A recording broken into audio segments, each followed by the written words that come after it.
ॐ भूर्भुवः स्वः तत्सवितुर्वरेण्यं भर्गो देवस्य धीमहि धियो यो नः प्रचोदयात्।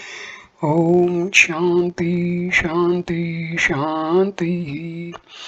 नमस्कार मेरे प्यारे दोस्तों, ये भगवान श्री रामनाम महर्षि के उपदेश उनके अपने शब्दों में की श्रृंखला का 11वां वीडियो है। इस समय हम शरणागति का जिक्र कर रहे हैं। Surrender to almighty.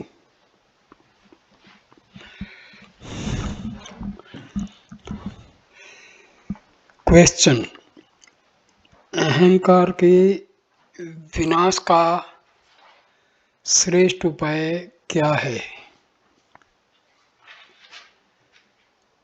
महर्षि उत्तर देते हैं, जिसे जो मार्ग पसंद आता है और सरल लगता है वह उसके लिए श्रेष्ठ है। सब मार्ग समान रूप से अच्छे हैं, वे एक लक्ष्य की प्राप्ति के विभिन्न उपाय हैं।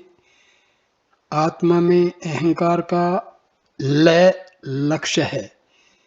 भक्त जिसे शरणागति कहता है, विचार मार्ग का अनुयायी उसे ज्ञान कहता है। दोनों अहंकार को वह जहाँ से उत्पन्न हुआ था उस मूल स्थान में ले जाने का तथा उसमें विलीन करने का प्रयत्न करते हैं। प्रश्न: अनुग्रह से साधक में पात्रता आती है या नहीं? महर्षि उत्तर देते हैं, इसको ईश्वर पर छोड़िए। बिना किसी शर्त के आत्म समर्पण कीजिए। दो में से एक काम अवश्य करना होगा।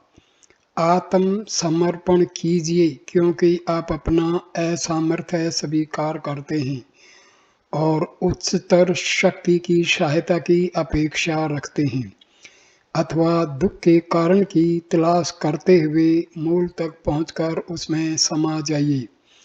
दोनों तरीकों से दुख से मुक्त होना संभव है। ईश्वर शरण में आए हुए दीन जीव का कभी भी त्याग नहीं करते। प्रश्न: शरणागति के बाद मन की दशा कौन सी होती है?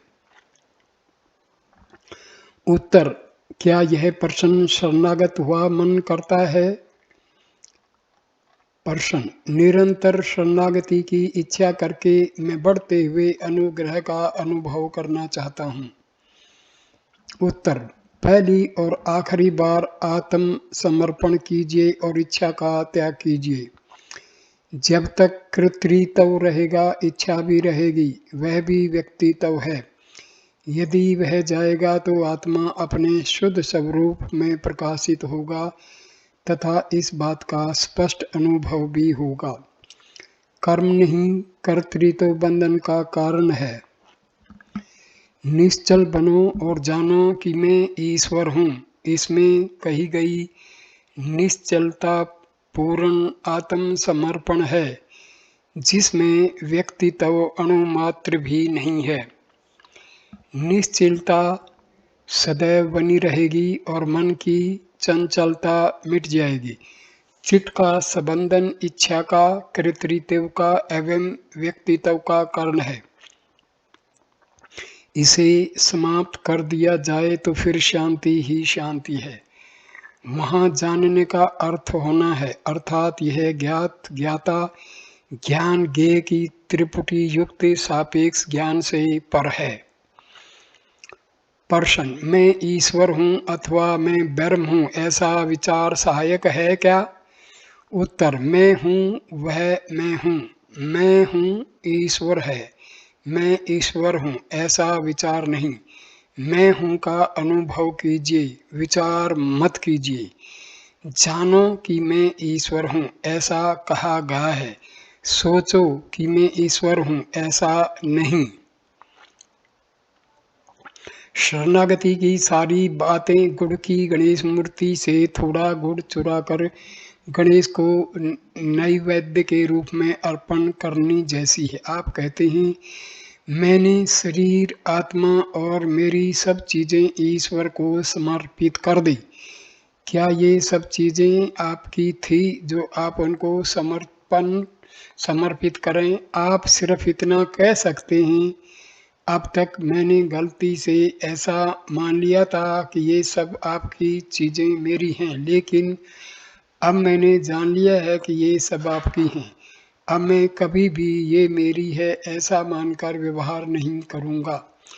यह जानना कि ईश्वर अथा आत्मा के अलावा और कुछ नहीं है तथा मैं और मेरा का अस्तित्व नहीं है, केवल आत्मा का ही अस्तित्व है, ज्ञान है। इस प्रकार भक्ति और ज्ञान में कोई भेद नहीं, भक्ति ज्ञान की माता है। प्रश्न: चूंकि हम दुनियावी मनुष्य हैं, हमें एक या दूसरे प्रकार का शौक रहता है और नहीं जानते कि इससे किस प्रकार छूटा जाए। हम ईश्वर की प्रार्थना करते हैं, लेकिन जवाब नहीं मिलता, हम क्या करें? उत्तर: ईश्वर में विश्वास रखिए। उत्तर: हम आत्म समर्पण करते हैं तब भी कोई सहायता नहीं मिलती। उत्तर: हाँ, यदि आपने आत्म समर्पण किया है तो आपको अवश्य ईश्वर इच्छा अनुसार जीना चाहिए और जो आपको पसंद नहीं है उसके विषय में फरियाद नहीं करनी चाहिए। इस समय दिख रही वस्तुएं तथा परिस्थिति बदलकर दूसरे प्रकार की दिख सकती हैं। दुख अक्सर ईश्वर में श्रद्धा उत्पन्न करता है। प्रश्न: लेकिन हम सांसारिक जीव हैं, पत्नी, बच्चे, मित्र और संबंधी हैं। उनके अस्तित्व की अवगणना हम नहीं कर सकते और हमारे अस्तित्व के छोटे अंश को सुरक्षित रखे बिना केवल ईश्वर की इच्छा पर निर्भर नहीं रह सकते। उत्तर: इसका अर्थ यह है कि आपने आत्म समर्पण नहीं किया जैसा आप कहते हैं। आपको केवल ईश्वर में श्रद्धा रखनी चाहिए। उसके समक्ष आत्म समर्पण कीजिए और यह उसकी इच्छा पर छोड़िए कि वह प्रकट हो या अदृश्य रहे। उसकी प्रसन्नता की राह देखिए। यदि आप उसे आप जैसा कहें ऐसा करने को कहें तो यह आत्म समर्पण नहीं, आज्ञा हुई। आप उसे आज्ञा पालक बनने को कहने के साथ ऐसा नहीं सोच सकते कि आपने आत्म समर्पण किया है। वह जानता है कि आपके लिए सबसे श्रेष्ठ क्या है और उसे कब और कैसे करना चाहिए। सब कुछ पूर्णतया उस पर छोड़ दीजिए, सारा बोझ उसका है, आपको अब कोई चिंता नहीं है, आपकी सब चिंताएं उसकी हैं। यह आत्म समर्पण भक्ति है। अथवा तलाश कीजिए किसे ये चिंताएं, ये प्रश्न होते हैं। हृदय की गहराई में डूबकर आत्मनिष्ठ होकर रहिए। इन दो में से एक मार्ग साधक के लिए खुला है। प्रश्न: ऐसा आत्म समर्पण असंभव है? उत्तर: हाँ, प्रारंभ में पूर्ण आत्म समर्पण असंभव है, लेकिन आंशिक समर्पण सबके लिए निश्चित रूप से संभव है। समय पर वही पूर्ण समर्पण के प्रति ले जाता है। ठीक है, यदि समर्पण असंभव है तो क्या किया जा सकता है? मन की शांति नहीं है, आप उसे पाने में असहाय हैं और आत्म समर्पण से ही उसे प्राप्त किया जा सकता है। प्रश्न: केवल शरणागति आत्मा तक पहुंचने के लिए पर्याप्त है क्या? उत्तर: मनुष्य आत्म समर्पण करे, यही पर्याप्त है। समर्पण का अर्थ है स्वयं को अपने मूल कारक के हवाले कर देना। इस काल्पनिक भ्रम में न रहिए कि यह मूल कारण आपके बाहर रहा हुआ कोई ईश्वर है। आपका मूल कारण आपके अंदर है। अपने आप को उसके हवाले कर दीजिए। इसका अर्थ यह है कि आपको अपने मूल की तलाश करके उसमें समा जाना चाहिए। प्रश्न, कागज पर लिखा हुआ कहा जाता है कि अन्य सब विचारों को छोड़कर केवल ईश्वर का आश्रय लेने से मनुष्य सब कुछ पा सकता है। क्या इसका अर्थ है कि हमें एक स्थान में निश्चल बैठकर हमेशा ईश्वर का ध्यान करना चाहिए और अन्य सारे विचार, शरीर निर्वाह के लिए आवश्यक भोजन आदि के विचार भी छोड़ देने चाहिए? बीमार होने पर औषध एवं चिकित्सा के बारे में नहीं सोचना चाहिए क्या? स्वास्थ्य एवं रोग निवारण की चिंता पूर्णतया ईश्वर पर छोड़नी चाहिए। भगवत गीता में कहा है, जो मनुष्य सब कामनाओं को छोड़कर निष्प्रह एवं अहंता ममता रहित होकर विचरण करता है, वह शांति प्राप्त करता है। इसका अर्थ सब इच्छाओं का त्याग है। इसलिए क्या हमें केवल ईश्वर के ध्यान में समय बिताना चाहिए और बिना मांगे उसकी कृपा से भी खाने पीने को मिल जाए उसी का स्वीकार करना चाहिए, या हमें थोड़ा प्रयत्न करना चाहिए? भगवान कृपया हमें शरणागति का रहस्य बताइए। महर्षि उत्तर देते हैं, श्री रमन ने कागज पर लिखे प्रश्नों को पढ़कर खंड में बैठे सबको संबोधन करते हुए कहा, शरणागति का अर्थ निसंदेह सब विचारों से अनासक्त रहना है, लेकिन क्या इसका यह अर्थ है कि भौतिक शरीर के निर्वाह के लिए आवश्यक खाने पीने के विचारों को छोड़ देना है? इन्होंने पूछा है, बिना मांगे ईश्वर इच्छा से जो भी मिले उसे मुझे खाना है या कुछ प्रयत्न भी करना है? ठीक है, मान लिया जाए कि हमें खाना अपने आप मिला, तब भी खाएगा कौन? मान लीजिए किसी ने हमारे मुंह में डाल दिया, तो क्या हमें कम से कम उसे निगलना नहीं पड़ेगा? क्या यह प्रयत्न नहीं है? फिर उन्होंने पूछा, यदि मैं बीमार हो गया तो मुझे दवाई लेनी चाहिए या स्वास्थ्य की चिंता ईश्वर को सौंपकर चुप रहना चाहिए? श्री शंकराचार्य के ग्रंथ साधन पंचक में लिखा है कि अक्षुधारूप व्याधि की चिकित्सा के लिए भिक्षा में मिले अन्न रूप औषध को खाना चाहिए। इसके लिए साधु को गांव में जाकर भिक्षा मांगनी चाहिए। यदि सब लोग यह सोचकर कि खाना आएगा तो ही खाएंगे, आंखें मूंद कर निश्चल होकर बैठे रहें तो दुनिया कैसे चलेगी? इसलिए अपने समाज की परंपरा के अनुसार मिलने वाली चीज़ों का स्वीकार मनुष्य को अवश्य करना चाहिए, लेकिन उसे मैं स्वयं यह कर रहा हूँ ऐसे भाव से अवश्य मुक्त रहना चाहिए। मैं यह कर रहा हूँ ऐसा ख्याल बंधन है, इसलिए भूख लगने पर खाना चाहिए या नहीं और बीमार होने पर दवा लेनी चाहिए या नहीं, ऐसे संदेह करने के बजाय सोच विचार करके वह उपाय ढूंढ निकालना चाहिए जिससे कर्तापन के ख्याल का त्याग किया जा सके। ऐसे संदेह होते रहेंगे और उनका कभी भी अंत नहीं होगा। ऐसे संदेह भी हो सकते हैं, पीड़ा होने पर मुझे चीखना चाहिए या नहीं, निश्वास के बाद मुझे सांस लेनी चाहिए या नहीं, ईश्वर कहिए या कर्म कहिए, कोई कर्ता विधाता इस विश्व में प्रत्येक जीव के चित्त के विकास के अनुरूप उससे विविध कर्म करवाता रहेगा। यदि उस उच्चतर शक्ति पर सारी जिम्मेदारी डाल दी जाए तो घटनाएं अपने आप होती चली जाएंगी। हम इस पृथ्वी पर चलते हैं, चलते इसमें प्रत्येक कदम पर क्या हम यह सोचते हैं कि एक कदम उठाने के बाद मुझे दूसरा भी उठाना चाहिए या वहीं रुक जाना चाहिए? क्या चलने का कार्य अपने आप नहीं होता? श्वासोच्छ्वास के बारे में भी यही सत्य है। श्वास प्रश्वास लेते या छोड़ते समय कोई विशेष प्रयत्न किया जाता है, कोई विशेष प्रयत्न नहीं किया जाता। जीवन के विषय में भी यह सत्य है। क्या हम लोग अपनी इच्छा से कुछ भी छोड़ सकते हैं अथवा चाहे सो कर सकते हैं? हमारे अनजाने में ही कई बातें अपने आप होती रहती हैं। ईश्वर के समक्ष पूर्ण शरणागति का अर्थ है सब विचारों का त्याग एवं मन की एक ईश्वर में केंद्रितता। यदि हम उसमें चित्त एकाग्र करें तो दूसरे विचार अदृश्य हो जाएंगे। यदि चित्त, वाणी एवं शरीर के सब कर्म ईश्वर को समर्पित कर दिए जाएं, तो हमारे जीवन का पूरा भार उस पर होगा। प्रश्न, लेकिन क्या ईश्वर मेरे द्वारा किए जा रहे सब कर्मों का वस्तु तय करता है? महर्षि उत्तर देते हैं, मनुष्य सोचता है कि वह करता है, यह उसकी वर्तमान परेशानी का कारण है, लेकिन यह एक गलती है। उच्चतर शक्ति सब कुछ करती है और मनुष्य केवल उसका निमित्त या साधन है। यदि वह इस व्यवस्था का स्वीकार करता है तो मुक्त है, अन्यथा परेशानियों को न्योता देता है।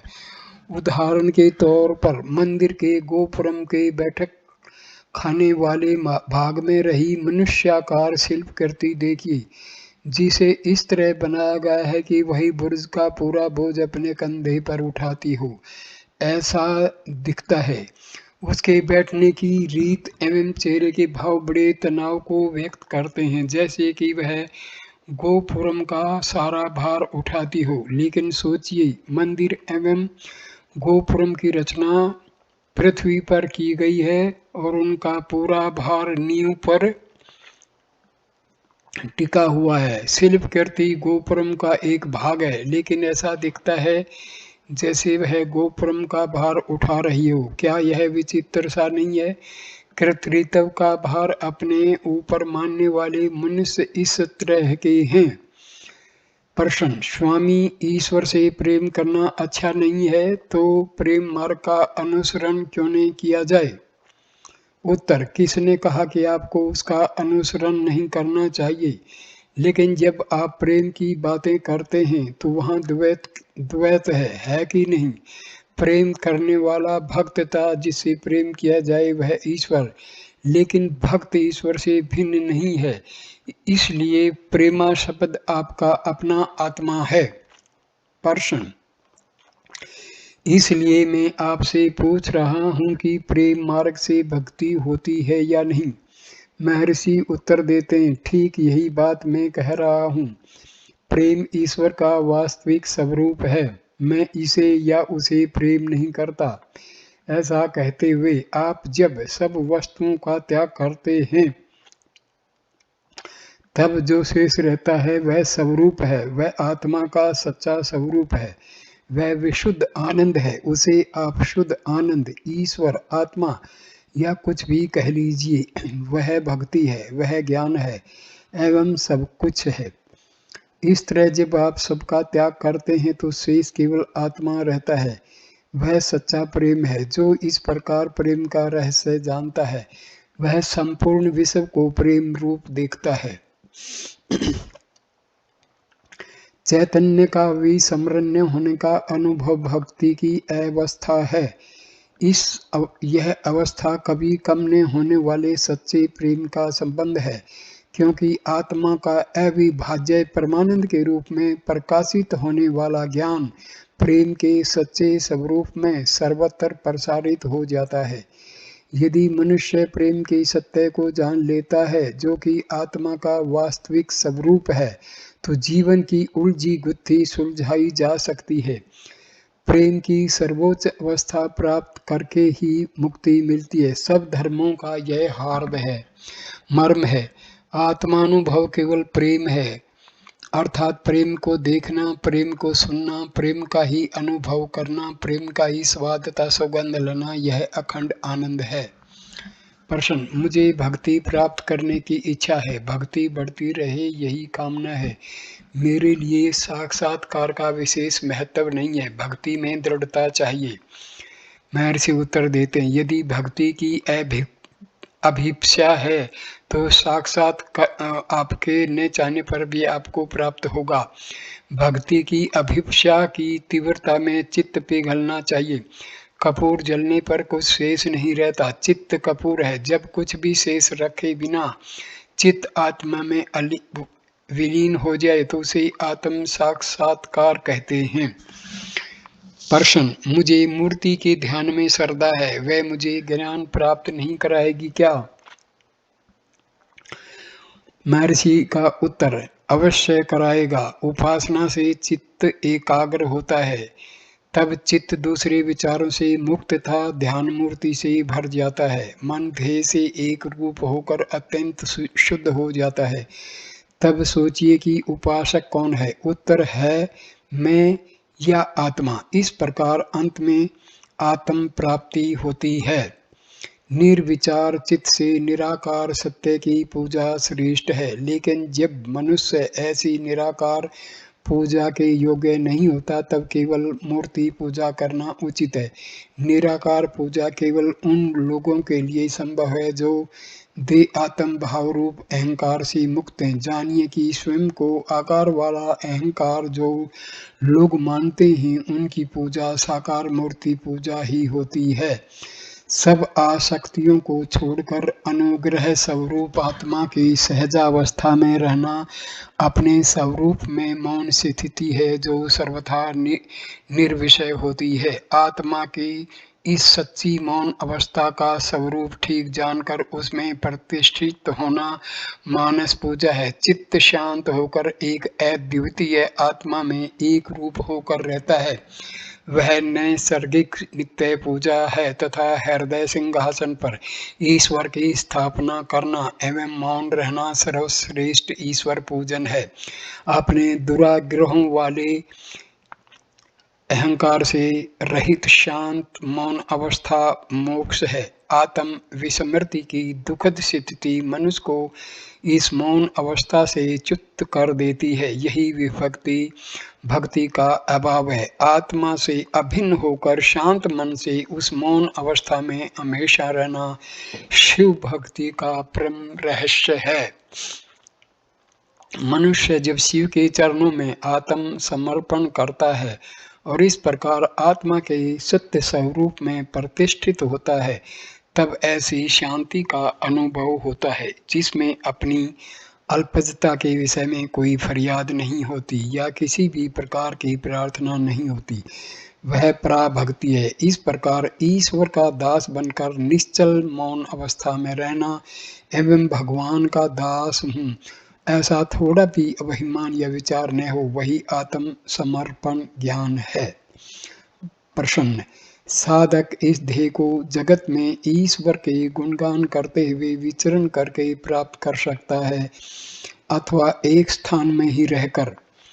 उत्तर, मनुष्य कहीं भी विचरण करे, सदैव उसे अपने चित्त को एक स्थान में स्थिर रखना चाहिए। यह उसके लिए अच्छा। शरीर को एक स्थान में स्थिर रखकर चित्त को सर्वत्र भटकने दिया जाए, इससे क्या लाभ?